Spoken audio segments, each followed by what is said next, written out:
Good morning friends, मैं हूं देवानंद राजपूत और आपको पता है कि मेरा एक यूट्यूब चैनल है और उस यूट्यूब चैनल का नाम है स्टडी विद देवानंद सर। इस चैनल को बनाने का ऑब्जेक्टिव क्या है?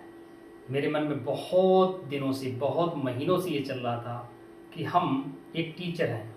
मैं सीबीएसई बोर्ड के स्कूल में टीचर हैं और मेरे स्कूल का नाम है सीपी इंटरनेशनल स्कूल फर्रुखाबाद, जिसकी डायरेक्टर हैं मैडम श्रीमती मिथिलेश अग्रवाल जी।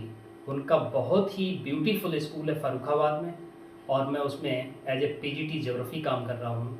और मेरे दिमाग में चलता रहता है कि मैं टीचर हूँ तो ज़रूर शिक्षा का प्रचार प्रसार करूँ, और इसीलिए मैंने ये यूट्यूब चैनल बनाया है कि मेरे दिमाग में, मेरे मन में जो विचार हैं, मैं रोज़ सिलेबस पढ़ाता हूँ बच्चों को। मैं सोशल साइंस का टीचर हूँ, ज्योग्राफी का टीचर हूँ। बहुत सारी देश दुनिया की खबरें, current affair, current issue, social issue, political issue, दुनिया में टेंशन, वार, युद्ध चलते रहते हैं, बहुत सारी नॉलेज हमारे पास है। तो मुझे लगा कि क्यों ना हम शेयर करें।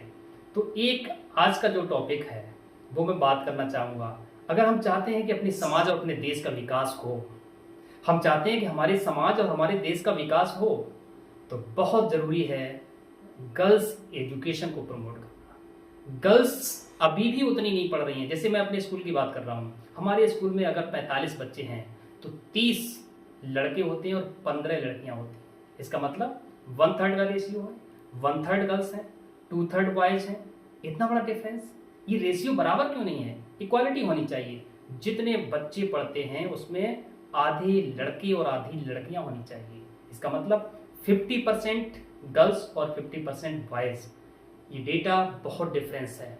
मैं समझता हूँ कि जब तक इक्वालिटी नहीं आएगी, है ना, literacy rate of girls and boys, जब तक लड़के लड़कियाँ बराबर नहीं पढ़ेंगे, कभी भी देश डेवलप्ड नहीं हो पाएगा। आप एग्जांपल ले लो ना, Finland, Norway, Sweden, Iceland, United Kingdom, German, France, Spain, जितने भी यूरोपियन कंट्रीज हैं वेल डेवलप्ड हैं। और आप जाके देखिए, वहाँ पर गर्ल्स एजुकेशन बॉयज से ज़्यादा मिलेगी। वहाँ पर जो वुमेन हैं उनकी रिस्पॉन्सिबिलिटी ज़्यादा है, वो बिजनेसमैन हैं, वो एंटरप्रेन्योर हैं, वो टीचर प्रोफेसर हैं, वो बिजनेस में बहुत ज़्यादा भाग लेती हैं। और वहाँ पर इक्वालिटी है, कोई डिफरेंस नहीं है। वहाँ पर बॉयज़ गर्ल्स में कोई डिफरेंस नहीं है, मेल और फीमेल में। ये डिफरेंस हमको नीचे धकेलता रहता है। ये डिफरेंस जो जेंडर डिस्क्रिमिनेशन है, ये हमें कभी तरक्की नहीं होने देगा। हमारी प्रोग्रेस का एक सबसे बड़ा बैरियर है ये। अगर हम चाहते हैं कि हमारा कंट्री भी बहुत जल्दी डेवलप्ड कंट्री बने, तो गर्ल्स एजुकेशन पे ध्यान दीजिए। और वैसे भी आपने देखा है, गर्ल्स बहुत ज़्यादा आज्ञाकारी होती हैं। इंडियन सोसाइटी में देखा जाए तो गर्ल्स बहुत ज़्यादा इमोशनल होती हैं, बहुत ज़्यादा कहना मानती हैं, मन से पढ़ती हैं, ज़्यादा मेहनत करके बहुत जल्दी कैरियर बनाती हैं। और आप देखिए आज हमारे देश में गर्ल्स कितनी तेज़ी से प्रमोट हो रही हैं, चाहे वो डिफेंस हो, उत्तर प्रदेश पुलिस हो, टीचर प्रोफेसर हो, मास मीडिया हो, या कॉरपोरेट सेक्टर हो। कंपनियों में जाके देखिए आप, चाहे ऑटोमोबाइल कंपनियां हों, किसी भी सेक्टर में आप देखिए, चाहे रिसर्च हो, साइंस हो, है ना, हर फील्ड में गर्ल्स का बहुत बड़ा कंट्रीब्यूशन है। और ये कंट्रीब्यूशन बड़ी तेज़ी से बढ़ाने की नीड है। हमारा देश बहुत तेज़ी से डेवलप्ड हो जाएगा।